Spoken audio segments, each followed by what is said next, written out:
रात का वक्त मुंबई की सड़कों पर हलचल कम हो रही थी।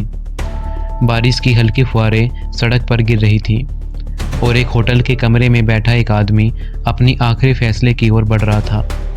वह आदमी कोई आम इंसान नहीं था, वह था मुंबई के सबसे बड़े गैंगस्टर्स में से एक, रामा नायक। उसका चेहरा पसीने से भरा था।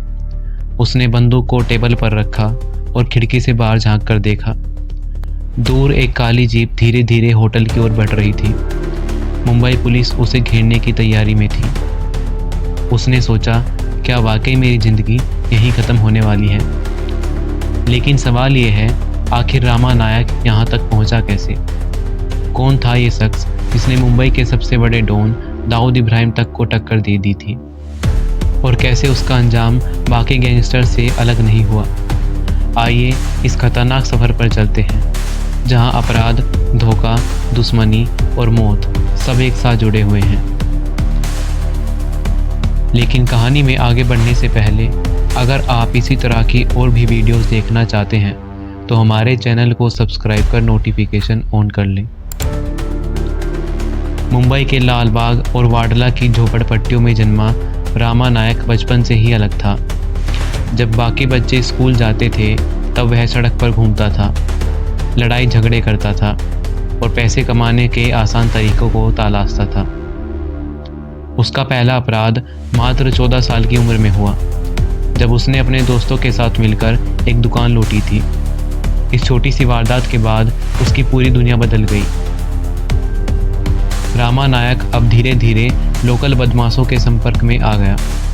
वह गुंडों के लिए छोटे मोटे काम करने लगा, कहीं वसूली, कहीं चोरी और कभी कभी हथियारों की तस्करी।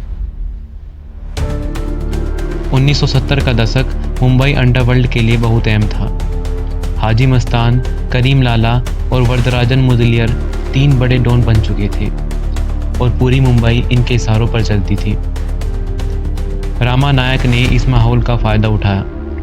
वो हाजी मस्तान के लिए काम करने लगा, सोने की तस्करी, हवाला कारोबार और लोकल गैंगवार में शामिल होना।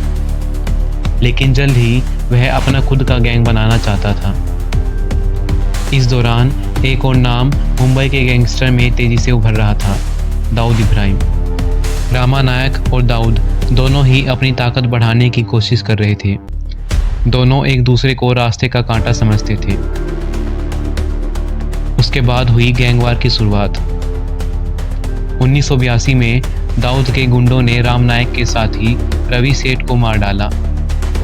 1983 में बदले में राम नायक ने दाऊद इब्राहिम के आदमी बब्बन शेख को मार दिया। 1984 में एक बार फिर दोनों के बीच गोलियों की जंग हुई, जिसमें 4 लोग मर गए। इसके बाद मुंबई पुलिस भी सतर्क हो गई थी। रामा नायक का खौफ बढ़ रहा था, लेकिन एक गलती उसकी ज़िंदगी बदलने वाली थी। 1985 में उसने एक लोकल बिजनेसमैन से 10 लाख की फिरौती मांगी। बिजनेसमैन ने मुंबई पुलिस को खबर दे दी। अब पुलिस ने रामा नायक को पकड़ने के लिए STF का गठन किया। 18 जुलाई 1986 मुंबई पुलिस को एक गुप्त सूचना मिली। रामा नायक एक होटल में छुपा हुआ था। इंस्पेक्टर विजय सालसकर और उनकी टीम होटल पहुंची। पुलिस ने होटल को चारों तरफ से घेर लिया। रामा नायक ने भागने की कोशिश की, लेकिन हर तरफ पुलिस थी। उसने गोलियां चलाई। पुलिस ने जवाबी फायरिंग दी। कुछ ही मिनटों में रामा नायक वहीं ढेर हो गया। रामा नायक की मौत ने मुंबई अंडरवर्ल्ड का संतुलन पूरी तरह बदल दिया। दाऊद इब्राहिम का दबदबा और ज़्यादा बढ़ने लगा। छोटा राजन, अरुण गवली और अन्य गैंगस्टर्स ने अपने इलाके बनाए।